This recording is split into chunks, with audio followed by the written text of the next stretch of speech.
आज हम बात करेंगे वाराणसी की एक ऐसी परियोजना के बारे में जिसने नगर का चेहरा ही परिवर्तित करके रख दिया है। जी हाँ, मैं बात कर रहा हूँ वाराणसी रिंग रोड परियोजना के फेज 3 की, और इसकी आज हम देखेंगे एक्सक्लूसिव ग्राउंड रिपोर्ट। नमस्कार मित्रों, इंडियन एसआरजे परिवार में आप सभी का स्वागत है। भारतवर्ष में संचालित विकास परियोजनाओं की महत्वपूर्ण जानकारी प्रदान करने के क्रम में आज हम आपको वाराणसी रिंग रोड परियोजना के फेज 3 की महत्वपूर्ण जानकारी देंगे। जानेंगे परियोजना में हो रहे निर्माण कार्य की जानकारी, परियोजना की विशेषताओं की जानकारी देने के साथ ही आपको बताएंगे परियोजना की वर्तमान परिस्थिति भी। ड्रोन व्यू दर्शाने के साथ ही जानेंगे परियोजना में हो रहे विलंब के कारण को भी। तो मित्रों, संपूर्ण जानकारी पाने के लिए वीडियो को अंत तक अवश्य देखें। मित्रों, एक निवेदन है कि यदि वीडियो पसंद आए तो वीडियो को लाइक व शेयर अवश्य करें, और यदि चैनल पर नए हैं तो चैनल को सब्सक्राइब करके हमारे मनोबल में वृद्धि करें तथा बेल आइकन को ऑल पर सेट करना ना भूलें। चलिए वीडियो में आगे बढ़ते हैं। विश्व की प्राचीनतम जीवित नगर काशी व देश की धार्मिक राजधानी अर्थात वाराणसी के विकास का क्रम चुनाव पश्चात भी रुकने वाला नहीं। मित्रों, जैसा कि हम जानते हैं कि नरेंद्र मोदी जी के नेतृत्व में वाराणसी में सैकड़ों विकास परियोजनाओं पर कार्य संचालित है तथा मोदी जी समय समय पर इन परियोजनाओं का शिलान्यास व उद्घाटन भी करते रहते हैं तथा वाराणसी के विकास में महत्वपूर्ण सभी परियोजनाओं की जानकारी हम आप तक अपने वीडियोस के माध्यम से पहुंचाते रहते हैं। इसी क्रम में आज हम आपको वाराणसी रिंग रोड परियोजना के तीसरे चरण की जानकारी देने जा रहे हैं, जो वाराणसी को चंदौली से सीधा संपर्क प्रदान करेगा और नगर की यातायात सुदृढ़ करेगा। पहले इस वाराणसी रिंग रोड के संपूर्ण मार्ग को अच्छे से समझाने के लिए आपको हम बता दें कि यह रिंग रोड वाराणसी के हरहुआ से संदहा तक फेज 1, हरहुआ से राजा तालाब तक फेज 2 पैकेज 1 तथा वाराणसी के संदहा से लेकर के चंदौली के पचपेड़वा तक फेज 2 पैकेज 2 के अंतर्गत निर्माणाधीन है, जिसे कि फेज 3 के नाम से भी जाना जाता है, जो कि रिंग रोड का वर्तमान में अंतिम भाग है।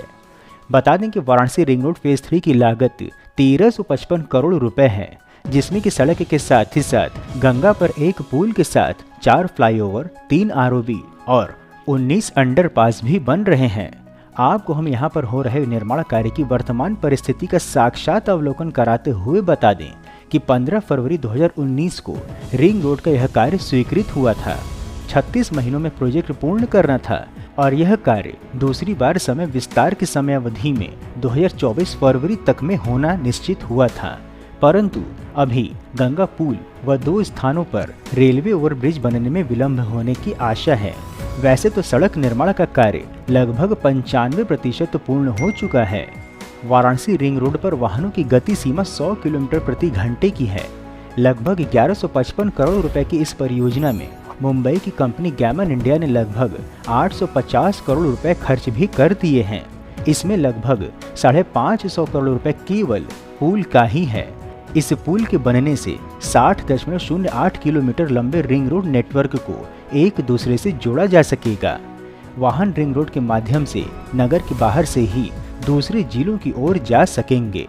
चंदौली की ओर जाने वाले वाहनों को लंबा फेरा लगाना नहीं होगा, परंतु गंगा कटान के कारण से यह प्रोजेक्ट में विलंब हो रहा है।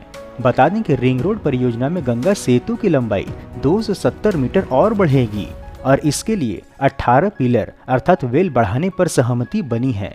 इसके लिए 15 करोड़ रुपए और खर्च किए जाएंगे। गंगा कटान के ध्यान में रखते हुए पुल की लंबाई बढ़ाने पर निर्णय लिया गया है। गंगा सेतु की लंबाई पहले 1472 मीटर स्वीकृत की गई थी, परंतु अब यह 1742 मीटर लंबा होगा। सड़क परिवहन मंत्रालय ने पिलर वृद्धि प्रस्ताव को सहमति भी प्रदान कर दी है। ऐसे में अप्रोच मार्ग के भाग में आंशिक संशोधन भी किया गया है। पुल बनाने के लिए 36 स्थानों पर पाइलिंग हो चुकी है। वाराणसी के बाभनपुरा गांव से चंदौली के रेवासा गांव के मध्य गंगा पिलर का बेस तैयार हो चुका है। चंदौली के रेवासा गांव के समीप गंगा में पिलर का बेस तैयार हो रहा है। चंदौली में रेलवे ओवरब्रिज और सड़क बनाने का कार्य भी लगभग पूर्ण हो चुका है और अब पहले एक लेन चालू करने की तैयारी है। बता दें कि लगभग 27 किलोमीटर लंबा फेज 3 का कार्य तेज गति से संचालित है। कार्यदायी कंपनी गैमन ने संसाधन बढ़ा दिए हैं। बता दें कि इसमें 3 अंडरपास का कार्य अंतिम चरण में है। बाभनपुरवा से लगायत गंगा पर पुल निर्माण को लेकर के आधार भी तैयार हो चुका है। इस पुल पर 2 वे होगा, इसमें से एक से आना तो दूसरे से जाना होगा। पुल की चौड़ाई 25 मीटर है, 1 वे की चौड़ाई 12 मीटर होगी। इसके अतिरिक्त भूमि पर 3-3 मीटर चौड़ा दोनों ओर सर्विस लेन व 2.5 मीटर चौड़ा डिवाइडर भी बनाया जा रहा है। डिवाइडर पर पौधे भी लगाए जा रहे हैं। बता दें कि बनारस और गाजीपुर से सटा यह क्षेत्र नगर से काफ़ी दूर है।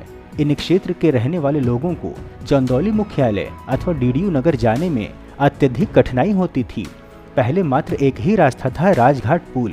बाद में बलुआ घाट पुल बनने से बनारस और चंदौली की दूरी अवश्य कम हुई, परंतु मुख्यालय से दूरी कम नहीं हो सकी थी।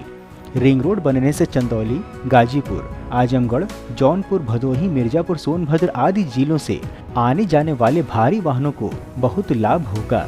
वहीं दूसरी ओर गंगा नदी में जहाज अर्थात क्रूज गुजरने के लिए 2 पिलर के मध्य 92 मीटर की दूरी भी रखी गई है, क्योंकि वाराणसी से हल्दिया के मध्य वाटरवेज अर्थात जल मार्ग भी संचालित है, जिसको कि आगे बढ़ाते हुए प्रयागराज तक ले जाना है। जल परिवहन को बढ़ावा देने के उद्देश्य से वाराणसी के ही रामनगर में बंदरगाह का भी निर्माण भी हो चुका है। इसी कारण से ब्रिज की डिजाइन इस प्रकार से बनाई गई है कि नीचे से जहाज को भी आराम से गुजारा जा सके। वर्तमान समय में गंगा पर बनने वाले पुल में जहां पहले 3 से 4 मशीनें लगी थीं, वहीं अब इन दिनों 7 से 8 मशीनों से कार्य ने गति पकड़ रखी है। परियोजना के पूर्ण होते ही वाराणसी से चंदौली आवागमन में सहूलियत होगी तथा ट्रैफिक का दबाव भी कम हो जाएगा। वहीं चंदौली के विकास में रिंग रोड मील का पत्थर भी सिद्ध होगा। इस मार्ग से जहां चंदौली के लोगों को बाबतपुर एयरपोर्ट पहुंचने में समय की बचत होगी, तो वहीं आजमगढ़ गाजीपुर के लोगों को भी बिहार जाने के लिए नगर में जाने की आवश्यकता नहीं पड़ेगी। यही नहीं, चंदौली के रेवासा में जहां पर यह रिंग रोड समाप्त हो रहा है, वहीं से वाराणसी कोलकाता एक्सप्रेसवे के रूप में बनने वाले भारतमाला एक्सप्रेसवे के निर्माण की प्रक्रिया भी आरंभ हो गई है। इससे दोनों सड़क कोलकाता तक के लिए जुड़ जाएंगी और आने जाने वाले लोगों को बहुत बड़ा लाभ होगा। वाराणसी रिंग रोड से गाजीपुर और बनारस के गंगा इस पार के लोगों की दूरी 30 किलोमीटर घट जाएगी। चिरई गांव ब्लॉक से बाभनपुर तक सर्विस रोड, मुख्य सड़क और कई जगहों पर अंडरपास भी लगभग बन चुका है। यह पुल बन जाएगा तो रिंग रोड के तीनों फेज एक दूसरे से जुड़ जाएंगे और अब केवल पुल निर्माण की ही बाधा बची है। महत्वपूर्ण है कि 3 जिलों के मध्य बनने वाले वाराणसी का यह आउटर रिंग रोड पूर्वी भारत का गेटवे के रूप में पूर्वांचल के 4 राष्ट्रीय राजमार्गों को भी जोड़ता है, जो कि इस रिंग रोड के महत्व और औचित्य को भी परिभाषित करता है। मित्रों, इस प्रकार से उत्कृष्ट वीडियो बनाने का हमारा एकमात्र उद्देश्य है कि देश में हो रहे विकास कार्यों की जानकारी आप तक सही स्वरूप में पहुंचे, क्योंकि देश व धर्म को बदनाम करने वाले अपनी मंशा को फलीभूत करने में लगे हुए हैं और इसके लिए उन्हें वेस्टर्न मीडिया व लेफ्टिस्ट के साथ एंटी इंडिया वालों का सहयोग भी हर प्रकार से मिल रहा है। परंतु हम यह सभी कार्य केवल और केवल अपने दम पर स्वेच्छा से कर रहे हैं, इसलिए आपका सहयोग व समर्थन अत्यंत आवश्यक है। आप हमें आर्थिक सहयोग भी कर सकते हैं तथा वीडियो को अधिक से अधिक लोगों तक साझा करके वैचारिक सहयोग भी कर सकते हैं। मित्रों, हम आशा करते हैं कि आपको वाराणसी रिंग रोड परियोजना की जानकारी पसंद आई होगी, तो वीडियो को लाइक कर कमेंट बॉक्स में हर हर महादेव अवश्य लिखें एवं यदि कोई सुझाव हो तो वह भी बताएं। इसके अतिरिक्त यदि आप नए दर्शक हैं अथवा अभी तक आपने चैनल सब्सक्राइब नहीं किया है, तो हमारे मनोबल में वृद्धि करने के लिए चैनल को सब्सक्राइब अवश्य करें तथा उपलब्ध लिंक के माध्यम से इंस्टाग्राम, एक्स व व्हाट्सएप आदि में जुड़ें भी। फिर मिलेंगे हम नई वीडियो में नई जानकारी के साथ। तब तक के लिए जय हिंद, हर हर महादेव।